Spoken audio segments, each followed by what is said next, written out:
Still them talk say make we off mind, but thank God say Maiyegun don come. So my people make you ladder. Oh yo yo, Maiyegun don come. Oh yo yo, my people make we shout. Oh yo yo, Maiyegun don come. Oh yo yo.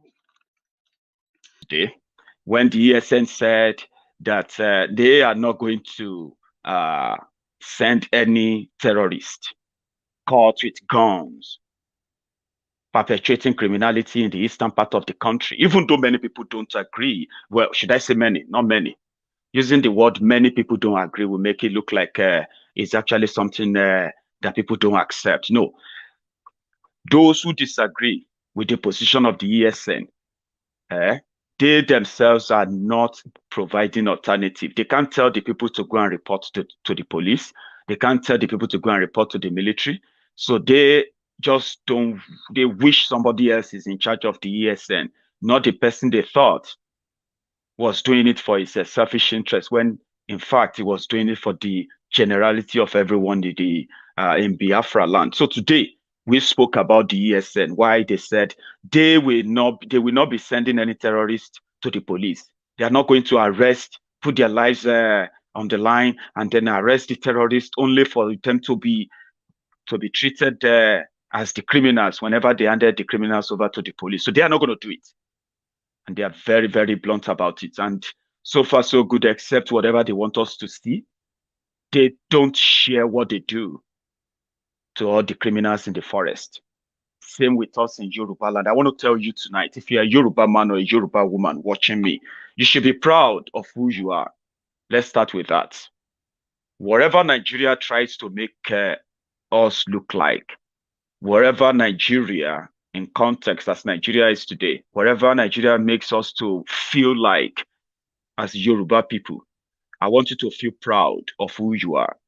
Because there's something they have been doing so well to take away from us. And that is the voice that we've always had. And that voice doesn't really come out, or doesn't come out only, until when we feel like our collective well-being is being threatened. So in Yoruba land today, we have a collective threat to our general well-being.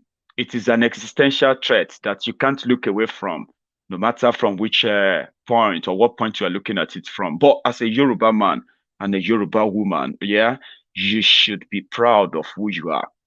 This is why. Yorubas will always be Yoruba, which means that we may have our differences. We may have our own rivalries in between, ourselves. These rivalries are healthy rivalries, not the kind of rivalry that will lead us into killing ourselves to justify whatever agenda we have. That is something that we are not as Yoruba people. So if anyone tells you that even if Yoruba says even if they ask Yorubas to choose Oduduwa Republic, that they won't. Of course, those who are saying that have no idea who we are. And we should begin to give ourselves that reassurance. When it comes to Nigeria as a project, we all agree to some extent the collaborative efforts of our own people with those who have subjected and subjugated us to this level in that country today. We know those who are in bed with them, but nevertheless, we also know that if issue comes up in Nigeria and it's political, and Yorubas have they want to take a stand or make a position known. Even I'm talking about those who are making these crazy deals with them. When it is time for Yorubas to make a political position, the rest of the country tends to listen. That is some powerful thing about us as Yoruba people. Not by when we start violence, we hardly use violence to push our own, our own cause as a people. Even though most of these different missions, agendas that they have used Yoruba to push from time immemorial are those agendas that brought us here now. But that is not where I'm going. That is not why I'm telling you that. I just want you to know that there have been instances, there have been events that have changed the course of history in Nigeria simply because Yoruba took stand. Yes, people benefited from it. At the end of the day, it was to our own loss. I agree, but you can't rule it out. Eh? The death of what do you call it? The death of MKO Abiola led to this current republic that is about to go down the drain, even with Nigeria itself now. Events like that and many, many others in the historical past will tell you that, well, even if you are not so conversant with those history, maybe we should use the recent one where after 4 or 5 years that the Fulani terrorists have been advancing and causing havoc and wreaking havoc all over the country, the moment they got to Yoruba land, the reaction changed. Why? Because that is who we are. Something is now threatening our collective well-being, our general well-being, our own security, our own survival, economic survival. That is a collective threat. And therefore, Yoruba will take a decision. The Yorubas will take a position. But one thing I want you to be so proud of is that even upon all of this state-sponsored manipulation and twisting, sabotaging, and all of that, yeah, when it was time for us to take a position and make a statement of what we can do when it comes to protection of the Yorubas in Yoruba land, yeah, we did. We rose. And Sunday Igboho, which is the prominent among those who stood up to say, listen, it is obvious that we are never going to be saved if you are waiting for the government of Nigeria. The idea of protecting ourselves was muted. It's always been there, but it was activated. And the moment that got activated, Nigeria reacted. Series of meetings, peace meeting here and there, statements here and there. They even initiated the food blockade to the southern Nigeria. That is because Yorubas reacted now. Maybe you don't see it that way. I understand. But in 2015, 2016, 2017, 2018, 2019 to last year, the level of attack in Yoruba land was not this many. And the reason why it seems not to be this many is because we never reacted. Many people were just hearing about this kidnapping for ransom just last year. Before now, there were no real good, reliable intel of those perpetrating those criminality, robbing people on the motorway, kidnapping people, kidnapping school lecturers. When they kidnapped the OAU lecturers, you remember? Kidnapped the king, made him walk in the forest for kilometers of, distance. Killed the king, killed kings, by the way. Kidnapped, all these things. So people who now survived, they started coming up by, all this while, not that they have not been doing it. So the same thing they are doing in Southwest is what they are doing in the eastern part of Nigeria, especially in Ebonyi, Anambra, Abia, Enugu. These areas were ravaged by Fulani terrorists, no joke. So, as Mazi Nnamdi Kanu was talking about the invasion, we're going to fight them, going to push them back. where many people didn't understand, thought it was making those things up. It wasn't. They were existential threats. And that was what gave birth to the ESN. But they were kidnapping our people too. They were kidnapping people in the eastern Nigeria, collecting ransom. The media continued to kill the news, kill the story. Same thing in southwest Nigeria. It even got to a point whereby they even killed the daughter of Afenifere leader, Pa Fashoroti. All this happened last year, 2020. So 2020 was the year Yoruba started reacting. Many of us have been reacting for a long time, by the way. But when I said when Yoruba started taking position, when everyone started feeling like, hey, wait, did you read the news yesterday? Did you hear what happened in Ile-Ife? Did you hear what happened in, I hope this is not this. I hope this is not that. Then when more things began happening, more Yorubas are beginning to get convinced that except something is done, it will be a complete stupidity to continue to listen to politicians that says it is not that serious. Or to continue to listen to the likes of Tinubu that was asking people, where were the cows? Where are the cows?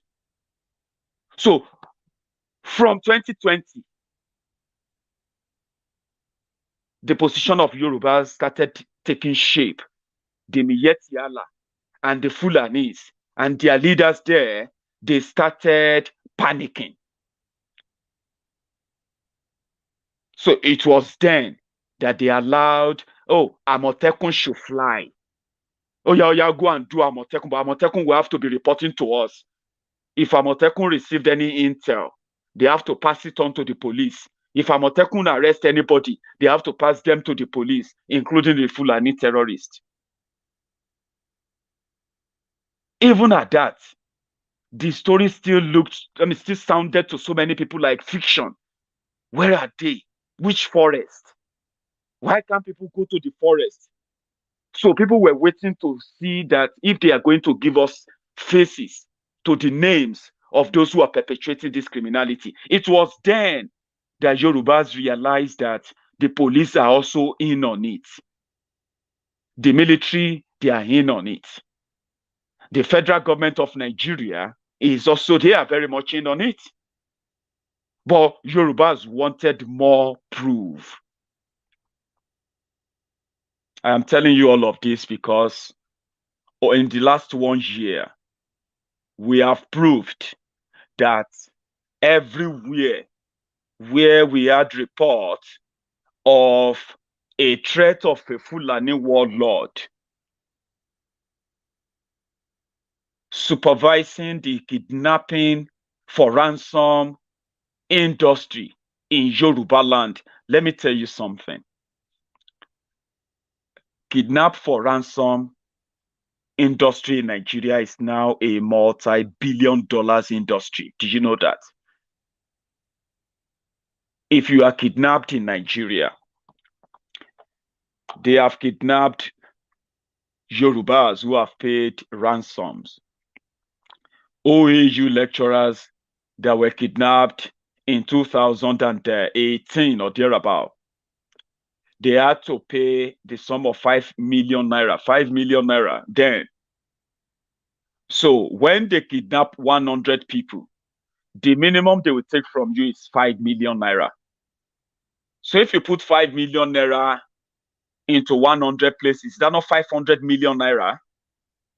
So if you have bandit camps who kidnap people and they kidnap 1,000 people, so how much do you think they will be making from that industry? And now, what do you think? What kind of amnesty do you think should be paid to people who make that cool cash when there is no police, there is no military going after them?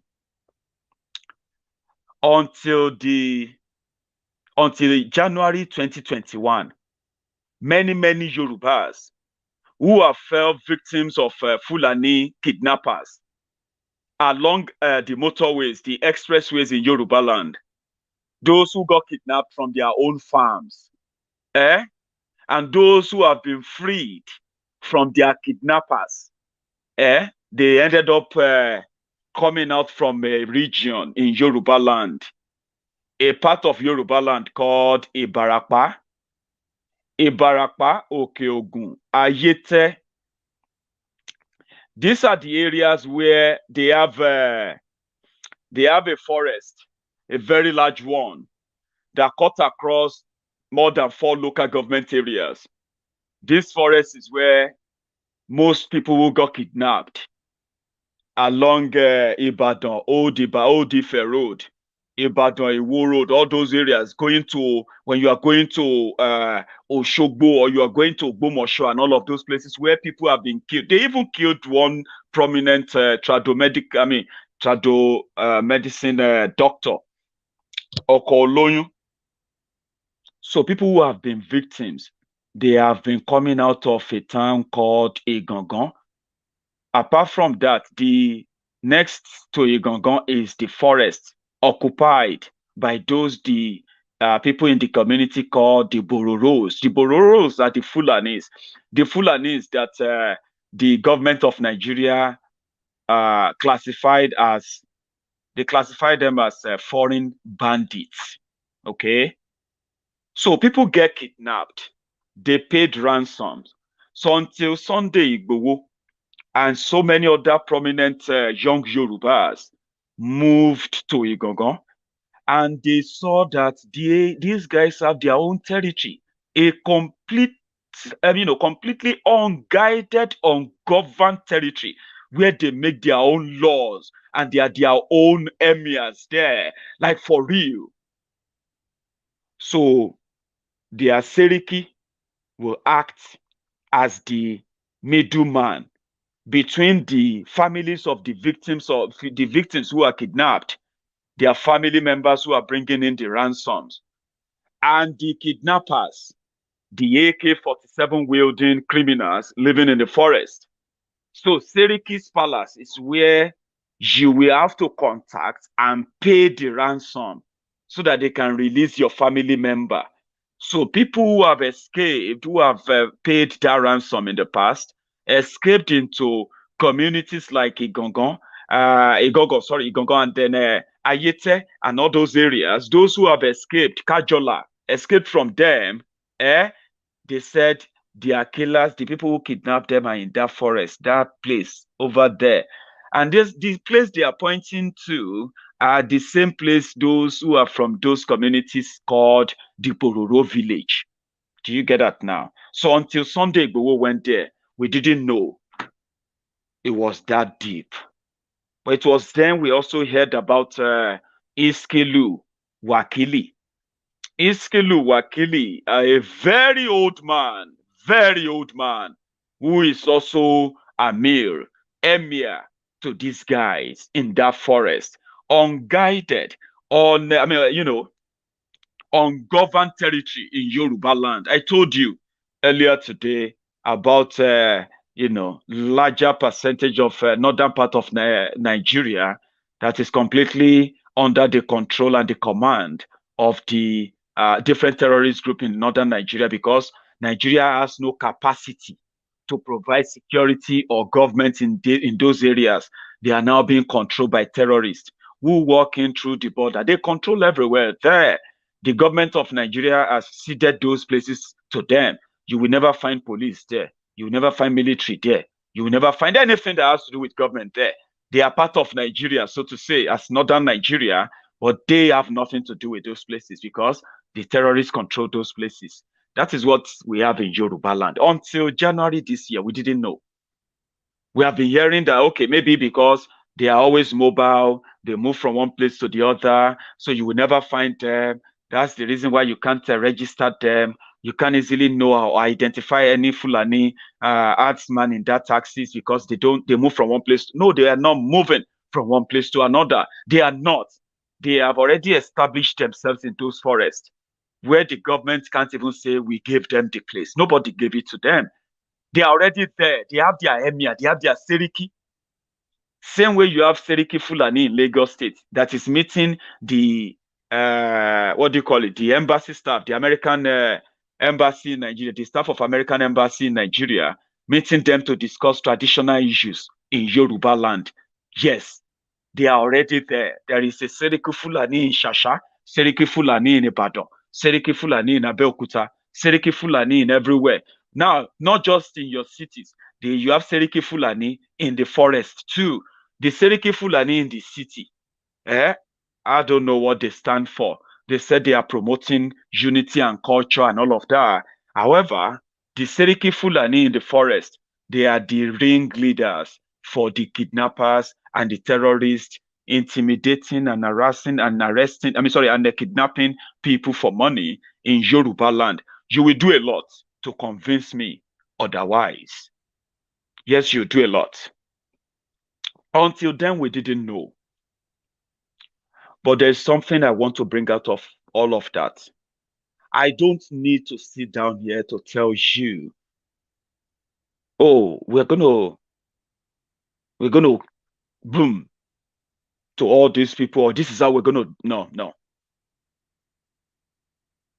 You know that if they are talking about the capacity of Yorubas protecting themselves, that is not a question or should never be in doubt.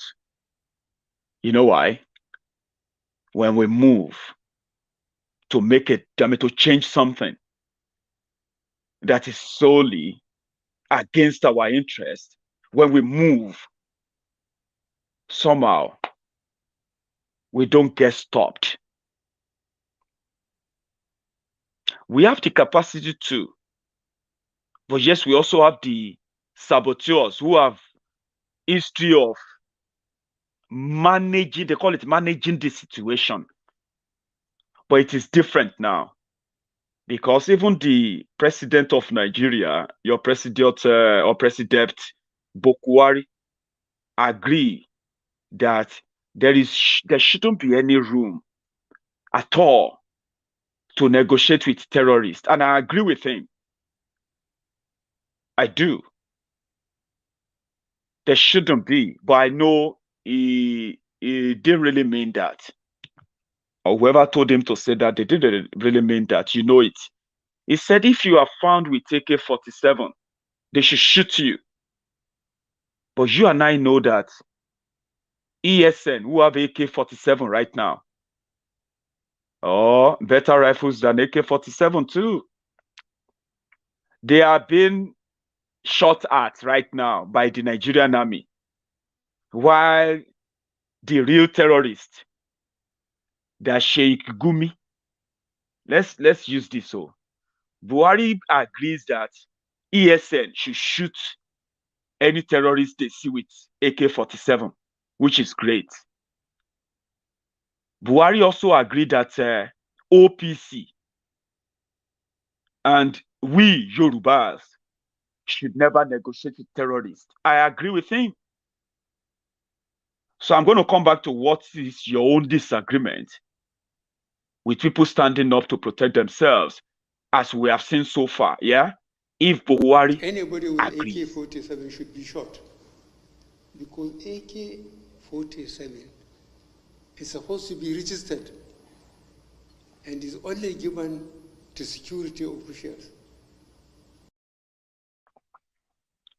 Do you get that now?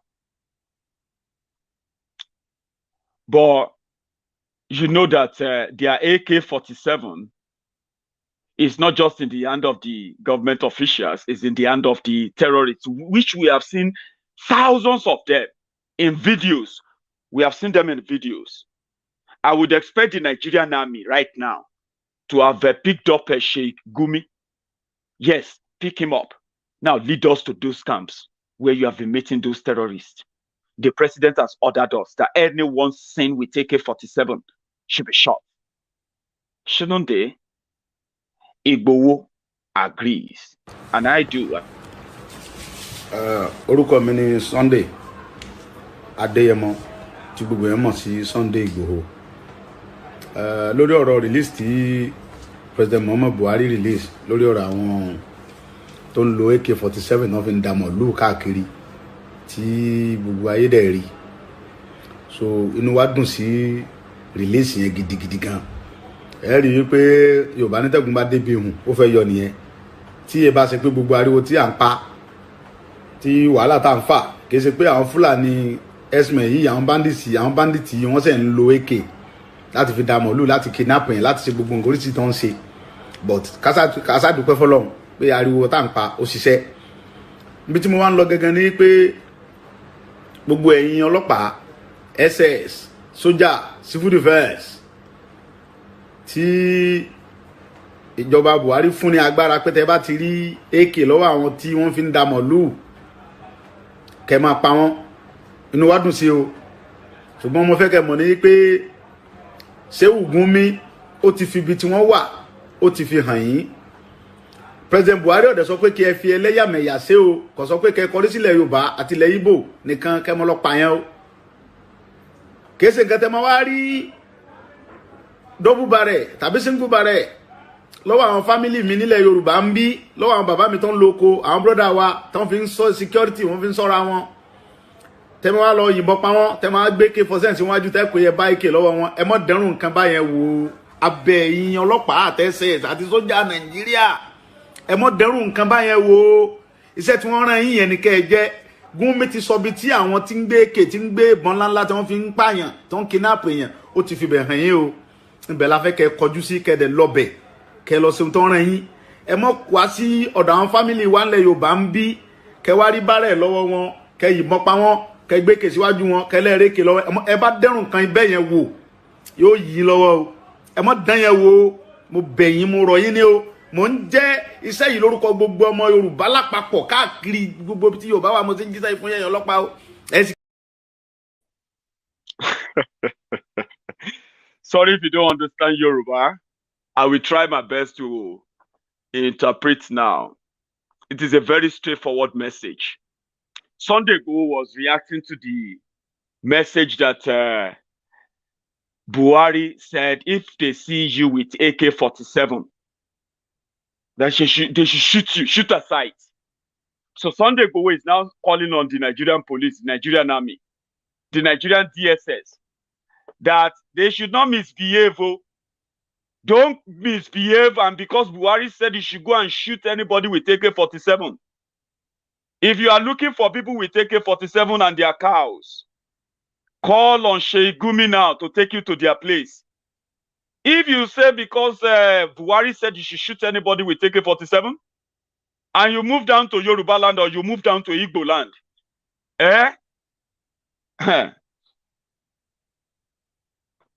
I'm trying to find something to describe what he said there, because he said, Yo Puilowo. I want to find one good adjective to use because it's a very serious one. He said, if you decided to turn your gun to us, on us in Yoruba land, those of us who are carrying double barrel guns and some other guns for our own protection, if you shoot our brothers and you kill them and you put AK-47 beside their dead bodies to claim that you found them with AK-47, I'm still looking for what to use. Some of you are smarter than me when it comes to interpreting this. What can I use that word like? If you try that, I don't want to. What comes to mind is that if you try that, it will burn you. Meaning we will react. You see, that's where I'm going. I think I like this my other, grammatical comrades. They said it will have repercussion to save me all of the hiccup, all the back and forth. They say make Kakoku just use backfire or repercussions. Thank you, Jerry.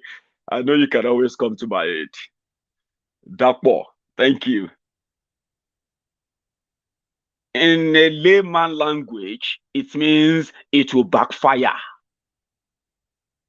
We know where they sent you. Go to those who have the AK-47. But if you use that message, because that's what they do. That's what they do, right?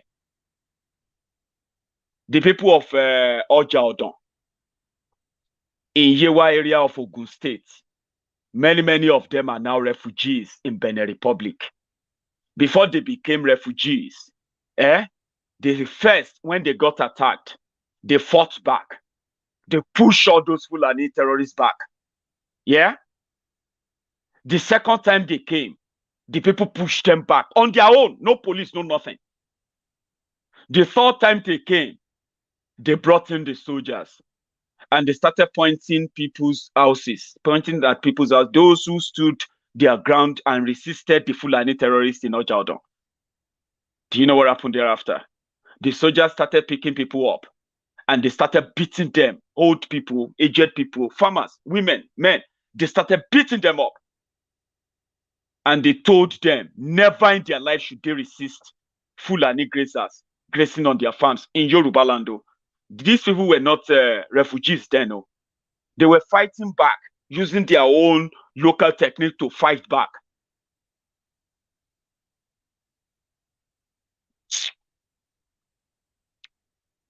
But from the beginning of this year, that story changed when the soldiers beat up the people from fighting back.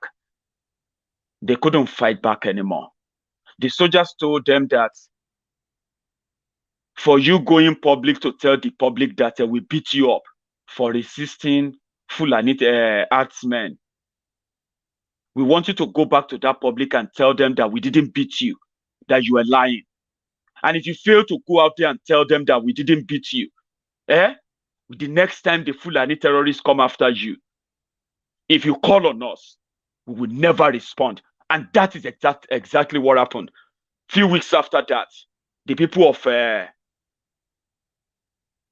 Ojaldon, Ketu-speaking land in Yewa area, Yewa North local government area, many of them are now refugees. I'm going to show you. Yeah.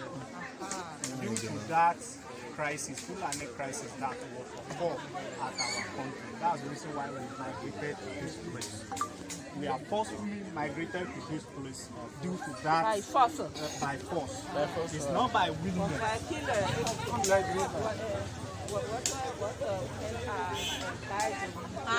Women. Oh, man or women. How much are us, man or women? Only you. Dying here. Both the women and men migrated from that area to this. No. And How then much? people died. But I say how many people they kill there? Okay. Killer. There are few many people. But that our many people. Many people have lost their lives. Many people have lost People are still migrating because of that. These are the first 5,000. Because some of you, when I tell you this, that for every action, whether you take that decision with them, but for every action of theirs that you agree to, for whatever they say to you that you believe in, consequences of that catches up with everyone faster than planned, faster than expected. These people were fighting back in Ogun State just early this year. Their story was in the papers. Their soldiers beat them up for standing up against the Fulani terrorists. Some of you heard that. Some of you watched that video with me. You watched that live video here where I told you the soldiers beat them up. After that, they came for the real kill. They killed and killed. They burned and burned 5 women, 5 pregnant women, gave birth under duress while they were running away in the forest to the refugee camps that you saw them there. That is Benin Republic. That is not Nigeria. They had to cross the border from Ogun State to Benin Republic. What are they running from?